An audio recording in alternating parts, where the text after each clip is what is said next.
Hello and welcome! Silrace here with Star Wars Battlefront. And this is beta footage, as you can tell. DICE decided to put the beta tag into all this, well, beta test, which is just fine, that's exactly how it should be. So I am partnered up with Deester for this hilltop dominance. We are going to take over this hill to ensure that the Emperor of Mankind can exert his dominance across the hillsides of the universe. And that was the wrong universe Emperor. Anyway, let's move on from that. I want to talk about a jump pack and I want to talk about personal shield, mostly those two on this video, and also show this location so all your Imperial fellows and Rebel fellows know what to do with it once the game releases. So, if you look at the, well, uplinks, you have, well, vision to both of the uplinks and both of the routes. The Rebels are kind of forced to take, unless they have jump packs, to those two uplinks in the rear. So essentially we are between the enemy spawn and their destination. And once the uplinks move, we are again in a very nasty position comparing to, well, the objectives.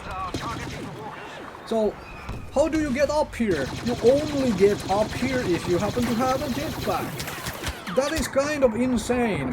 And also because both of us are running the jetpack and are in the partner system, once one of us dies, like there we have just had happen, the other one just spawns back on the other fellow. And we are back in the same location, dominating a hillside here. Hello, mister. And there you have a personal shield. Yes, you can melee through that. There are some other things you can do through that, like throw a grenade at it. It doesn't matter at this point because I know I can respawn back here. He wanted to kill me. That's okay. I could have popped my own personal shield as soon as his went down. But that's fine. I didn't have to because it's 2 versus 1. Alright, so personal shield and jump pack. Jump pack gets you into places you want to go. Here, look at these two capture points. This thing down there, right in front of us, well, that's completely in the open from this hillside, right? We can just shoot straight down at it. There is no way for them to hide. And the other one, which is indoors, well, from this hilltop, you can shoot straight at it as well. That is kind of nasty. The other nice location is to go on the hill ridge right above the cave entrance. You can shoot at the other, well, capture point right from there as well. But obviously you cannot shoot inside the cave. From here you can shoot inside the cave as well. Anyway. So, jump pack gets you places where nobody else can go unless they have a jump pack. Mobility is king in many shooters. Being able to get to places nobody else is gives massive advantages. This is true for anybody who has played, let's say, PlanetSide and know how certain classes like Assault and 1 work there. And also, if you have played Tribes, you know just how key mobility is to everything in life. Right.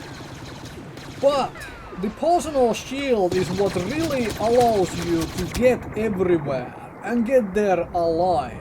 You pop up the personal shield and you can jump basically anywhere because you cannot be shot down. There are ways to get rid of the personal shield. For example, ion grenade does it very well, but anyone is really going to ion grenade you while you are in midair jumping with your personal shield on? And also they really should have called it the squad shield because you can use it to block shots to most of your team who are running in right behind you. You can just pop the personal shield and run in and everybody follows you in and whoops, everybody is invulnerable to small arms fire. That seems kind of overpowered to me and I don't think it is a good addition to the game. And as you can see, I'm just pre-firing all the doorways expecting somebody to poke their head out. Kind of what you do, right? So the jump pack allows you to, because it's a mobility tool, it allows you to get away from many situations. Have a Darth Vader charging at you, well, jump back away from it. Have a Luke Skywalker charging at you, well, jump back on top of a hill, away from it. And he cannot really get to you all that well. Both Vader and Luke jump better than the regular troopers, obviously, but they still cannot get everywhere you can get with the jump pack.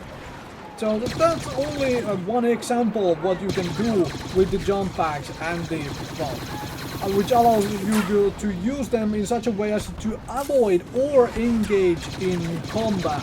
You can pop your personal shield and jump right in the middle of the enemy team, drop a normal imploder in your feet, suicide bomb the entire enemy team, and there is not too much they can do about maneuvers like that.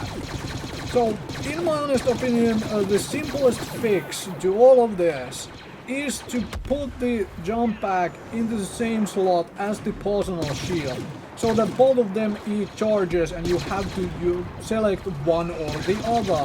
You cannot have both. This is my personal preferred fix to this issue. At hand, it is something I would vastly prefer. Here I could have popped a shield because I was getting shot at. I didn't need to. I got away alive. And then Deester can just straight up spawn at me. Right? But anyway, at this point the uplinks have moved, so this location isn't quite as good anymore. However, dudes are coming in still, but, well, ended up dying. Well, Deester is still up. Oh, okay, I guess not. So let's just spawn down there, because at this point it doesn't matter that we died off the hill, because the uplinks have moved. And, well, didn't get up there to kill the final guy who was still up there. That's fine. Let's move onward to the next set of objectives, because it is after all a game of objectives which help you win or lose the game to a big extent. Anyway, thank you very much for watching, and I do hope that they do something about the whole jump pack with a personal shield baseness. Because then two of them together is a little too much, and I don't believe they should be together or usable together. One or the other is fine, but not together, that is a bit too much.